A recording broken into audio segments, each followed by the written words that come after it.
बांकीपुर के जनता को बहुत बहुत धन्यवाद। उन्होंने सही लोग, सही सोच और सामूहिक प्रयास को जीत दिलाया है। ना आरजेडी ना बीजेपी, बांकीपुर की जनता एक बिहार को अलग दिशा देने के लिए जो वोट की है प्रशांत किशोर जी को।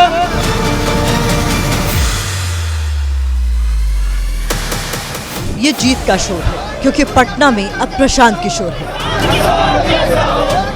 ये सीधा सीधा मैसेज है, 30 बरस का जो गढ़ है वो सिर्फ 30 दिनों में ढह गया। पटना जिले की बांकीपुर सीट, जो महज राज्य की एक सीट नहीं थी, ये सीट बीजेपी अध्यक्ष नितिन नवीन के राज्यसभा जाने के बाद खाली हुई थी। इस सीट पर पिछले 30 साल से बीजेपी का कमल खिल रहा था, यानी लालू राज में भी बीजेपी का ये किला नहीं डगमगाया। लेकिन आज तस्वीर बदल गई।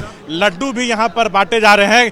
पार्टी के जो वर्कर्स हैं एक दूसरे को लड्डू खिला रहे हैं, जश्न मना रहे हैं, बेहद खुश हैं, उत्साहित हैं। प्रशांत किशोर बीजेपी के गढ़ में बड़ा उलटफेर करते हुए नजर आ रहे हैं। सोचे नहीं थे, बूथ बूथ, गली गली, मोहल्ला मोहल्ला हम लोग कैंपेनिंग किए। जनता ने मूड बना लिया था कि इस बार किसी भी तरह से बीजेपी को उखाड़ के फेंक देना है। जन स्वराज के शिल्पकार प्रशांत किशोर ने बांकीपुर में बीजेपी के अभेद्य किले में सेंध लगा दी।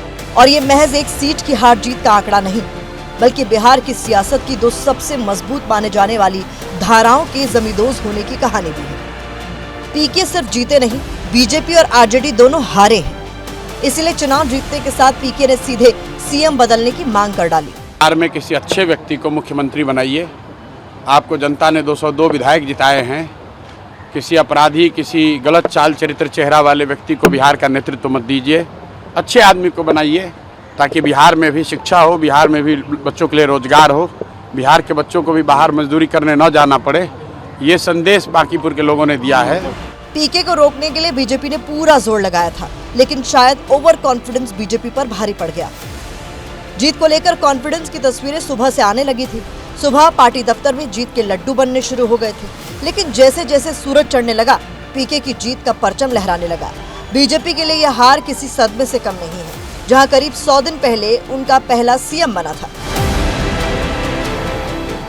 बीजेपी अध्यक्ष नितिन नवीन की सीट होने की वजह से यह सीट पहले से हाई प्रोफाइल थी और पीके के उतरने से मुकाबला ब्लॉकबस्टर बन गया था।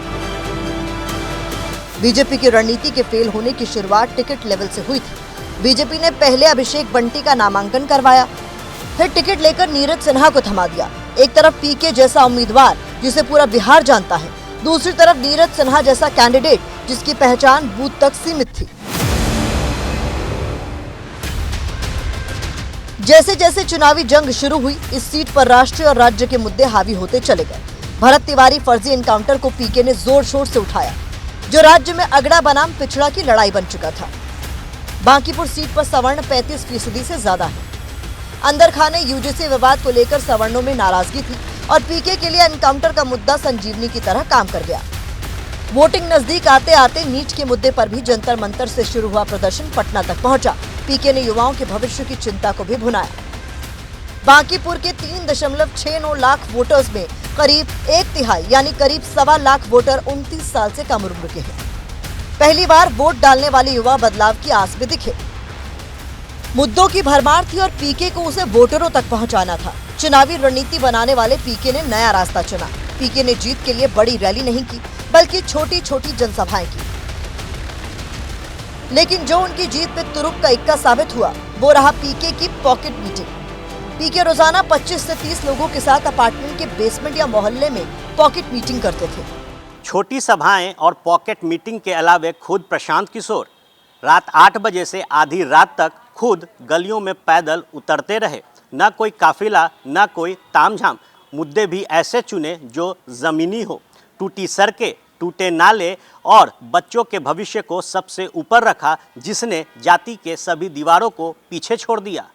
मुस्लिम मतदाताओं के बीच भी पीके पहुंचे और तेजस्वी पर हमला न करके सम्राट चौधरी को ही निशाने पर लिया।